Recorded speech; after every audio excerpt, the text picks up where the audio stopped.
Sometimes he does that. He'll stretch his wings out. Whoops.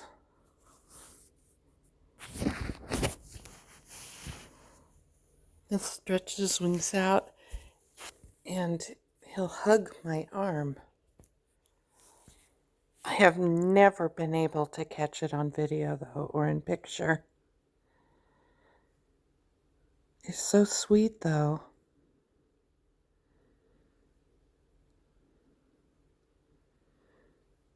You sure are a loving boy.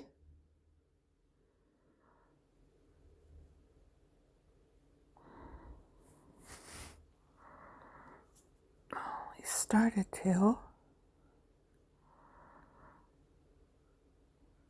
My little baby.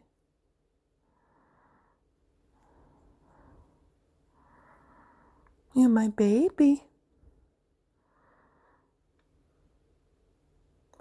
What do you have to say for yourself this morning? Huh?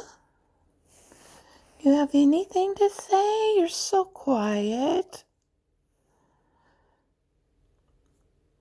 Doggone it. Sometimes it's so hard to catch you talking. Yeah?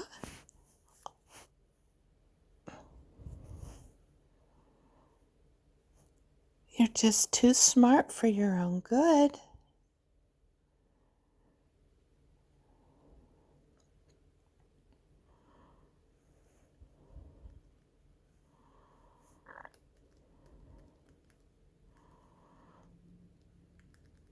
We need to get your dirty cage cleaned this morning, too.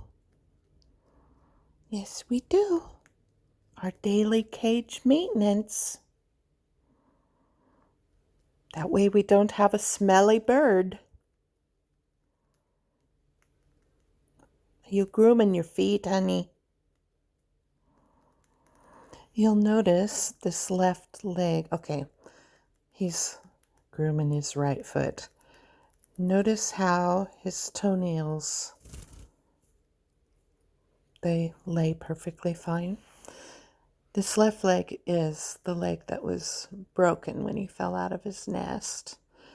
And I set his leg and I used a popsicle stick and the bone grew back together. And I did some little birdie physical therapy and his leg healed okay, but he still has that one toe that seems to be paralyzed. I can move it around, and he doesn't seem, well, I don't know if it's paralyzed, but he doesn't seem to have feeling in it. His left wing was broken too, and I immobilized that with a kitchen towel. And he flies perfectly fine now. He doesn't see worth a darn. He had a head injury. And unless I have things really well lit when he's out of his cage, he'll run into a wall. He misjudges distance in his cage, even on all the perches that I have. And he has crashed into the side of the cage when he's hopping. So if I want him to be awake, or if I'm awake, I keep the light on his cage. I keep it well lit for him. And he still has some mishaps. Last night, he hopped from one side of his cage over to the other, and he misjudged the distance and he landed on the bottom of the cage. I always worry that, he's going to break his little neck. I'll be devastated when that happens. He's wanting back in his cage. He's begging really hard. You wanting your breakfast, aren't you? Yes, you are. You want a bite?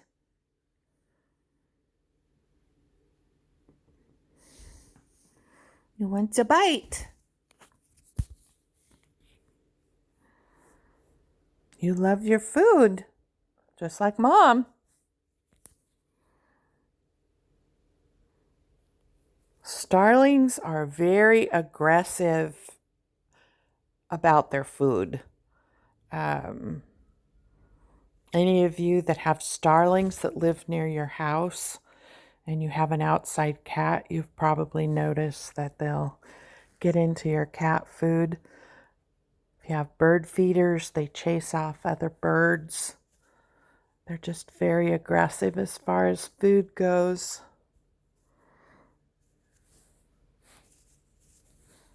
They make great little pets, though. Even though my plan for him was to be returned to the wild, I am really grateful now that he wasn't able to be returned to the wild. I couldn't imagine my life without him. And you're being too darn quiet. This is a long video and you haven't said a darn word.